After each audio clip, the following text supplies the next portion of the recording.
Hello students, a very very very warm welcome to Kelvin institute. तो student, जैसा कि आप मेरे पीछे ये नंबर्स देख रहे हैं तो आपको आइडिया तो लग ही गया होगा कि हम आज किस बारे में बात करने वाले हैं। हम आज बात करने वाले हैं एक ऐसे सब्जेक्ट के एग्जाम के बारे में जिस सब्जेक्ट से काफी बच्चे जो है वो दूर भागते हैं, बट वहीं काफी बच्चे उस पर्टिकुलर सब्जेक्ट को एक्सेल करके उस पर्टिकुलर सब्जेक्ट में अपना बेस्ट परफॉर्म करके अपनी लाइफ का जो एक करियर है वो एक अलग ही पाथ पर ले जाते हैं। और जहां पर सिर्फ और सिर्फ अचीवमेंट्स, सक्सेस आपको सिर्फ ये मिलने हैं अगर आप इस वे में चल लिए तो, और वो ग्रोथ सिर्फ और सिर्फ आप पे डिपेंड करता है। तो चलिए स्टूडेंट, स्टार्ट करते हैं इस वीडियो को।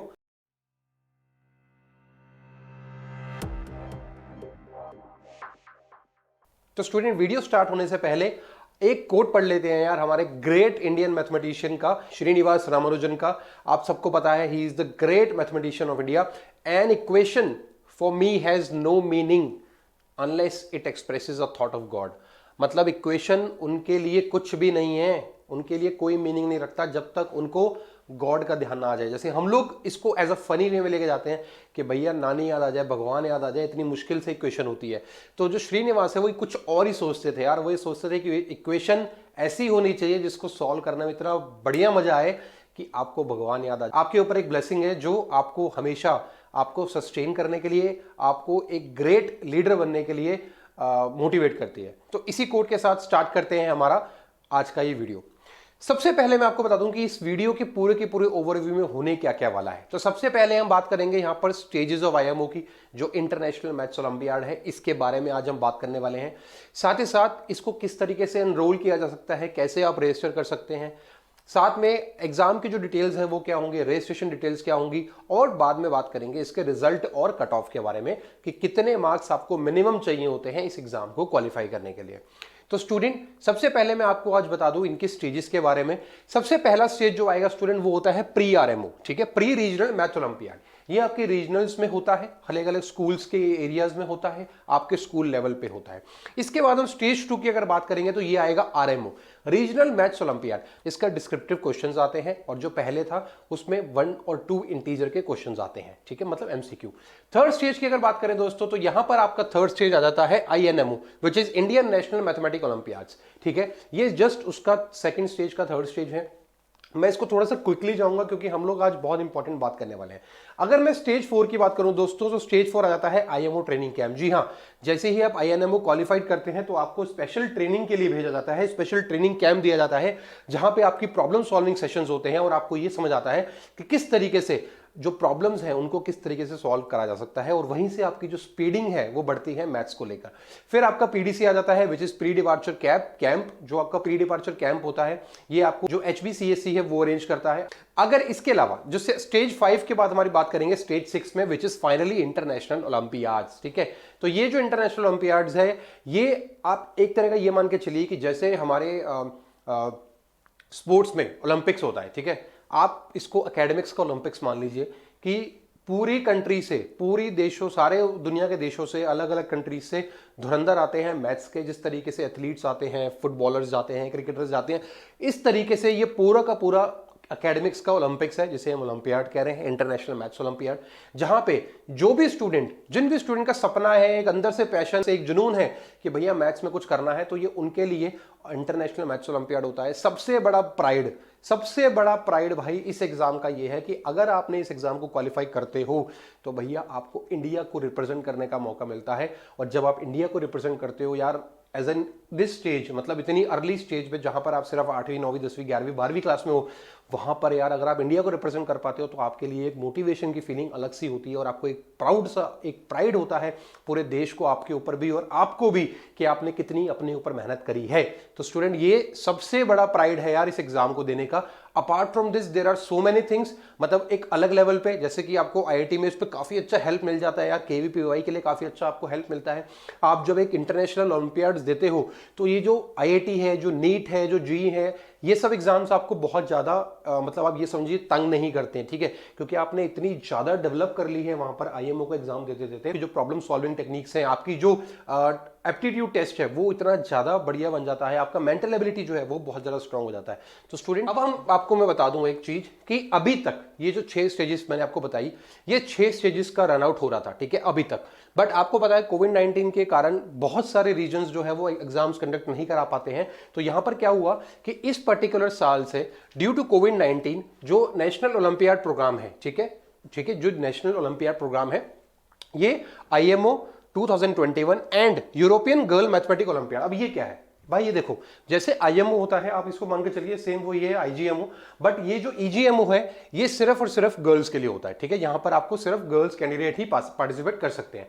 अब ये सिर्फ 3 स्टेज का हो गया, पहले कितने का था, 6 स्टेजेस का, अब इसको 3 स्टेजेस में डिवाइड कर दिया गया है। कौन कौन से हैं देखते हैं। पहला स्टेज है stage 1 which is IOQM, Indian olympiad qualifier for maths, ठीक है। यहां पर आपका फर्स्ट स्टेज आ जाता है जो 3 घंटे का एग्जाम होता है, जो कौन कंडक्ट कराता है, जो एसोसिएशन ऑफ इंडिया है मैथ्स की, मैथमेटिक्स टीचर एसोसिएशन MTA, ये आपको इंडिया का जो ऑर्गेनाइजेशन है ये कंडक्ट कराता है स्टेज 1 को, ये क्लियर है। दूसरा स्टेज आ गया आपका जो आता है INMO, राइट। इसके बाद नेक्स्ट स्टेज 3 जो लास्ट स्टेज होता है जिसमें मैथमेटिक ओलंपियाड ट्रेनिंग कैंप रहता है, ये आपको फाइनली लेकर जाता है उस IMO एग्जाम तक। तो कितने स्टेज हुए दोस्तों, सिर्फ 3 स्टेजेस हैं यहां पर। इन 3 स्टेजेस में अब ये एग्जाम होना है। ये बहुत इंपॉर्टेंट वीडियो है, मैं आपको बता रहा हूं क्यों इंपॉर्टेंट वीडियो है यार, क्योंकि काफी स्टूडेंट ऐसे हैं जो अभी भी ये सोच रहे हैं कि शायद प्री RMO या RMO हो रहा होगा और उसके लिए वो डिटेल्स के लिए भटक रहे हैं। तो भैया आपको ये समझना बहुत जरूरी है कि अगर आप अभी उन क्लासेस में है जिन क्लासेस में एग्जाम होता है, उसकी भी एलिजिबिलिटी मैं आपसे शेयर करने वाला हूं। तो अगर आप उस एग्जाम में हैं, उस क्लास में हैं, तो मेक श्योर कि आप इस डिटेल्स को ध्यान रखें। चलिए नेक्स्ट चलते हैं हमारे पॉइंट की तरफ कि जो इसकी डिटेल्स है रजिस्ट्रेशन की वो किस तरीके से होगी। तो सबसे पहले आप ये समझ लीजिए कि ये जो इसकी एलिजिबिलिटी है वो 8th क्लास से लेकर 12th क्लास तक रहेगी, ठीक है। 8th, 9th, 10th, 11th and 12th। तो यहां पर देखो, सबसे पहले मैं आपको एक बता दूं कि CBSE, KV और JNV, मतलब जो केंद्रीय विद्यालय स्कूल है जो CBSE है, ठीक है, और जो जवाहर नवोदय विद्यालय है, ये JNV और KV के लिए ये अलग से इनका IOQM एग्जाम होता है। जी हाँ, जो मैं आपको बात बता रहा हूं प्री RMO और RMO ये सब जो एग्जाम होते थे, इसको मर्ज कर दिया गया किसमें, IOQM में। तो सबसे पहला जो एग्जाम होगा वो होगा IOQM, उसके बाद INMO और उसके बाद बाकी के एग्जाम्स, तो स्टेजेस होंगी। तो IOQM जो है वो KV और JNV के लिए अब अलग से हो रहा है, ठीक है। आप सबको ऑलरेडी पता चल गया होगा अगर आप KV और JNV स्कूल से है तो जो भी स्टूडेंट यहां पर एलिजिबल है यार, उनको क्या करना है, उनको वो डायरेक्टली भी जाके या फिर स्कूल से कोऑर्डिनेट करके इस पर्टिकुलर वेबसाइट से, आगे जो वेबसाइट आएगी ये वाली वेबसाइट जो है, इस वेबसाइट से जाके अपने आप को रजिस्टर करा सकते हैं, ऑनलाइन रजिस्टर करा सकते हैं। कॉमन है दोनों के लिए, मैथ्स और साइंस ओलंपियाड। पर यहां पर आपको याद रखना है, जब आप रजिस्ट्रेशन करेंगे तो यहां पर कुछ अमाउंट है, वो अमाउंट आप जरूर पे करिएगा, क्योंकि अमाउंट के बिना जो आपका रजिस्ट्रेशन है वो माना नहीं जाएगा। तो there is a two step process, okay, two step process is there, जहां पर आपको दोनों चीजें कवर करनी पड़ेंगी। तो ये वेबसाइट है, आप स्कूल से भी कोऑर्डिनेट कर सकते हैं, स्कूल आपको डेफिनेटली इसमें गाइड करेगा, नहीं तो आप इंडिविजुअल जाके भी अप्लाई कर सकते हैं। नेक्स्ट हम बात करते हैं यार IOQM की एग्जाम की। मैं आपको बार बार बता रहा हूं कि ये प्री RMO और RMO जो है ये मर्ज हो चुका है, अब सिर्फ और सिर्फ IOQM होगा, ठीक है। IOQM अगर जो एग्जाम है ये कौन सपोर्ट कराता है, मैंने आपको पहले बताया कि MTA जो है मैथमेटिक्स टीचर एसोसिएशन वो कराता है with the support of IAPT and Homi Bhabha science, जो आपको होमी भाभा सेंटर है साइंस एजुकेशन के लिए, वो इसको कंडक्ट कराता है। सबसे पहला एग्जाम बेटा जो अभी हुआ था वो हुआ था 17 जनवरी को, ठीक है, संडे को 17 जनवरी को एग्जाम हुआ था, सुबह 9 से 12 के बीच में। 3 घंटे का एग्जाम होता है और इसमें कुछ डेजिग्नेटेड IOQM के सेंटर्स बनते हैं, ठीक है। जो भी सेंटर्स बनते हैं, मैं प्री RMO और RMO अगर वर्ड यूज करूंगा तो याद रखिएगा मैं IOQM की ही बात कर रहा हूं। अब इस पर्टिकुलर एग्जाम में क्या हुआ, इस पर्टिकुलर एग्जाम में 3 घंटे का क्वेश्चन था जिसमें 30 MCQ आते हैं, 30 MCQ आते हैं, 1 डिजिट और 2 डिजिट इंटीजर आंसर इसमें रहते हैं और 100 मार्क्स का पूरा का पूरा पेपर होता है। अब इसके बाद इसमें कोई भी नेगेटिव मार्किंग नहीं होती। फिर लैंग्वेज जो होती है क्वेश्चन पेपर की बेटा, इसमें इंग्लिश और हिंदी होती है, और ये आपको तभी डिसाइड करना होता है जब आप एनरोलमेंट कर रहे होते हैं। जैसे मैंने आपको बताया था कि इसका जो रजिस्ट्रेशन होता है वो आ जाता है, तो रजिस्ट्रेशन होते ही आपको वहां पर एनरोलमेंट के टाइम पर ही फिल करना होता है, अपना चॉइस फिल करना होता है कि इधर you are going for the English medium paper और हिंदी मीडियम पेपर, ठीक है जी।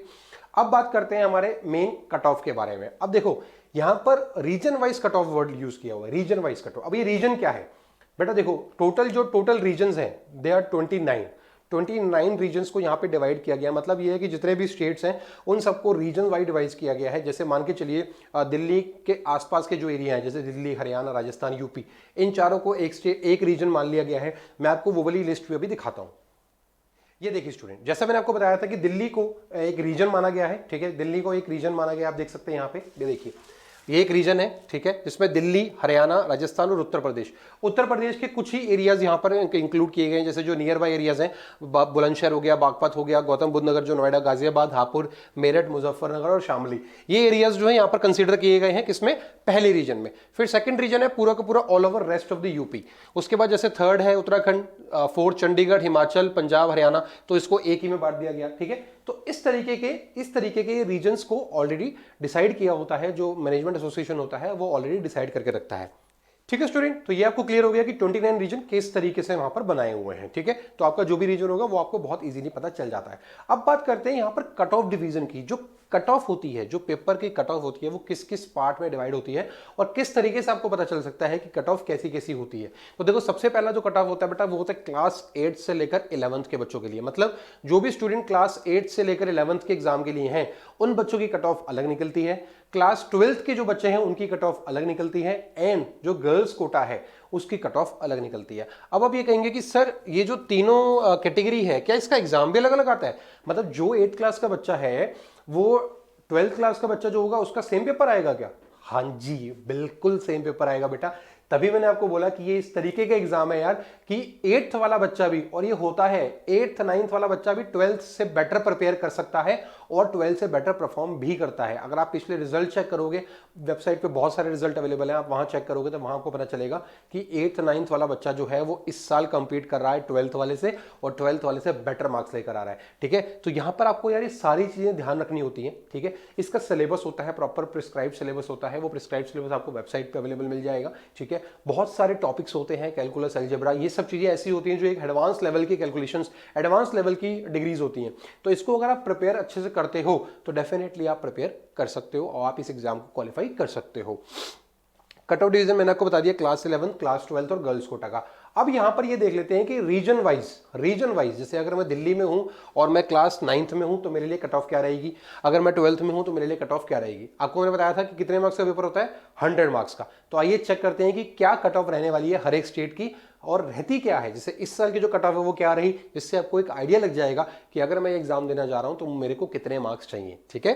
सो सी स्टूडेंट्स, ये लिस्ट मैंने आपके लिए ऑलरेडी प्रिपेयर कर लिया है। इसमें क्या है कि हर एक स्टेट का जो भी रीजन है, जो मैंने आपको रीजन बताया था, उन रीजन्स की कट ऑफ दी हुई है। जैसे मान के चलिए हम दिल्ली के स्टूडेंट हैं और 105 सिलेक्शंस, मैं आपको ये भी एक लिस्ट बता देता हूं यहां पर कि ये जो सिलेक्शंस हैं, ये सिलेक्शंस भी मैं आपको बता रहा हूं कि इस साल की जो 2021 के लिए जो सिलेक्शन हुआ था वो कितने बच्चों का हुआ है। तो टोटल ये 1115 सिलेक्शंस है। मतलब IMOQ में 1115 सिलेक्शंस हुए हैं, किसके लिए, INMO के लिए, ठीक है, इंडियन नेशनल मैथमेटिक्स ओलंपियाड्स के लिए। तो ये सिलेक्शंस है, स्टेट वाइज सिलेक्शन मैंने आपको यहां पे दे दिए। क्लास 8, 9, 10th, 11th के अगर आप स्टूडेंट हैं तो आपके लिए कट ऑफ है 38, कितने में से, 100 में से। अगर आप क्लास 12th में है तो कितनी है, 51। अगर आप गर्ल्स कट ऑफ में है, चाहे वो किसी भी क्लास में हो, वो है 34। तो यहां पर आपको क्लियरली पता चल गया होगा कि हाँ, एग्जाम पेपर तो सेम है बट कट ऑफ में थोड़ा सा रिलैक्सेशन है। तो आप देख सकते हो यहाँ पे बिल्कुल कि कट ऑफ में थोड़ा सा रिलैक्सेशन है, बट मैं ये नहीं कहूंगा कि बहुत ज्यादा रिलैक्सेशन है। आप देख सकते हो यार सिर्फ 12 से 13 मार्क्स का डिफरेंस है। तो जो क्लास 8 का स्टूडेंट है और जो 12th का स्टूडेंट है, क्या जस्टिफाई लगता है आपको कि सिर्फ 12 मार्क्स? बट हाँ, ये एग्जाम इतना ज़्यादा टफ होता है और जो स्टूडेंट दे रहे होते हैं वो इतने ज़्यादा डिटर्मिनेशन से एग्जाम्स को देते हैं या प्रिपेयर करते हैं कि उनके लिए कट ऑफ कुछ भी नहीं है, राइट। अब बात करते हैं कि इस रिजल्ट जब आ गया, भैया मेरा कट ऑफ आ गई, रिजल्ट आ गया, तो अब मुझे क्या करना है। तो अब आपको क्या करना है, आगे स्टेजेस के लिए परफॉर्म करना है। कौन सा स्टेज के लिए, INMO के लिए। तो INMO के लिए किस तरीके से एग्जीक्यूट कर सकते हो, ये लास्ट पार्ट है, आप इसको देखिए। जैसे ही आपका IOQM का रिजल्ट आएगा, यानी PRMO का रिजल्ट आएगा, जो यहां पर मैं बता रहा हूं, इसका रिजल्ट आएगा उसी टाइम आप INMO के लिए या IMOTC के लिए जो कैंप लगता है उसके लिए आप पार्टिसिपेट कर सकते हो। मतलब यू आर नाउ एलिजिबल। इसके बाद जो रजिस्ट्रेशन लिंक होगा वो ऑटोमेटिकली एक्टिवेट हो जाएगा बेटा। आपके ऑलरेडी लॉगिन्स है वहां पर और जो नोटिफिकेशन है वो रिलीज हो जाएगी कि आप जो है इन एग्जाम्स के लिए पार्टिसिपेट कर सकते हैं और आप एलिजिबल हैं। इसके बाद अकॉर्डिंग टू द ऑफिशियल, हाँ, ये एक इंफॉर्मेशन है कि INMO जो एग्जाम है, जो जस्ट इसके बाद होना है, प्री RMO के बाद, प्री RMO मतलब IOQM, इसके बाद जो एग्जाम होना है वो होना है 7 मार्च को। तो स्टूडेंट बिल्कुल 18 फरवरी का लास्ट अपडेट है ये, आप जरूर से चेक करते रहिए इसकी वेबसाइट पे। वेबसाइट का लिंक मैं ऑलरेडी डिस्क्रिप्शन में दे रहा हूं और यहाँ पे आपको शो भी हो रहा होगा। इस लिंक पे जाके चेक करते रहिए। अगर आप एलिजिबल हैं तो आपको बहुत ध्यान से वहां पर फिगर आउट करना है। और देखो, बहुत ज़्यादा मेहनत आप लोग कर रहे हो इस एग्जाम के लिए। अगर ये एग्जाम ऐसे मिस कर दिया तो भैया मजा नहीं आने वाला। देश को रिप्रेजेंट करने का मौका है ये, इसको मत गवाइए, ठीक है। आपके पास बहुत सारे ऑप्शंस हैं, आपके पास 8th भी है, 9th भी है, 10th भी है। तो अगर आप देश को रिप्रेजेंट करना चाहते हैं in the term of academics, तो this is one of the best exam. और आपके लाइफ के लिए, आपके करियर के लिए इससे बढ़िया एग्जाम कोई नहीं हो सकता अगर आपको मैथ्स पसंद है तो student, this is all about this video. अगर आपको अच्छा लगा हो तो मेक श्योर यार आप लाइक जरूर करिएगा और दोस्तों के साथ शेयर जरूर करिए कि चलिए यार आप मैथ्स का एक एग्जाम देते हैं और देखते हैं कि मेरी मेंटल एबिलिटी कितनी बढ़िया है, मेरा जो मैथमेटिकल एप्टीट्यूड है वो कितना अच्छा है। तो स्टूडेंट, जल्दी से इस वीडियो को शेयर कर दीजिए और अगर आपको वीडियो अच्छा लगा हो तो चैनल को सब्सक्राइब जरूर करिएगा ताकि हम आपके लिए और इंपॉर्टेंट वीडियोस लेकर आते रहें। इस पर्टिकुलर वीडियो के रिगार्डिंग या आईएनएमओ के या आईओएमक्यू के रिगार्डिंग, आपको इस ओलंपियाड के रिगार्डिंग कोई भी डाउट है तो मेक श्योर आप कमेंट जरूर करें ताकि हम आपको उसको रिप्लाई कर पाए। Thank you so much students and all the very best. Thank you.